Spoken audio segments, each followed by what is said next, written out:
আজি এটা ইলেক্ট্ৰিক চাইকেলৰ বেটেৰী বনাই আছোঁ, যিটো নেকি 24 ভল্ট 15 এম্পিয়াৰ।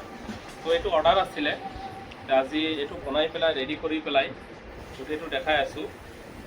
আজি স্পৰ্টো কৰিম, এইটো কমপ্লিট স্পৰ্ট কৰি পেলাই দেখাম। এইটো স্পৰ্টৰ দ্বাৰা হ'ব, কোনো ধৰক নৰ্মেল নহয়।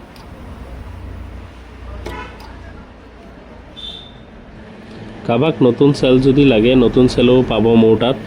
15 এম্পিয়াৰ, 6 এম্পিয়াৰ, 5 এম্পিয়াৰ, BMS ল'লে BMS পাব। বাকী এক্সেসৰি বস্তু যি লাগে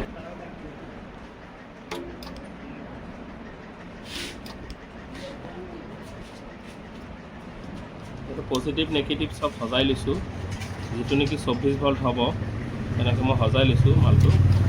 এই স্পট কৰি আছোঁ মেচিনৰ দ্বাৰা। কাৰোবাক বেটেৰী লাগে, মই মেচিনৰ দ্বাৰা বনাই পেলাই দিম, কোনো ধৰণৰ উল্টা পুল্টা নহয়। ইয়াৰ গেৰেণ্টি পাব, গেৰেণ্টি পাব, ৱাৰেণ্টি নহয়, ডাইৰেক্ট গেৰেণ্টি পাব। 2 বছৰৰ পৰা 3 বছৰৰ ভিতৰত গেৰেণ্টি থাকিব। কাৰোবাক চাইকেলৰ বেটেৰী লাগে, বা কাৰোবাক বাইকৰ বেটেৰী লাগে, বা কাৰোবাক ইলেক্ট্ৰিক স্কুটিৰ বেটেৰী লাগে, যাক যিটো বেটেৰী লাগে, কাৰোবাক যদি চলাৰৰ বেটেৰী লাগে, চব বনাই দিব পাৰিম। কোম্পানীৰ পৰা লোৱাত থাকি আপুনি আমাৰ পৰা ল'লে ছাৰ্ভিচটো কুইক পাব, আৰু লগতে সুবিধাটো খুব ধুনীয়া পাব। যিটো কোম্পানীয়ে চেল দিয়ে, সেইটো চেল দি পেলাই বনাই দিম।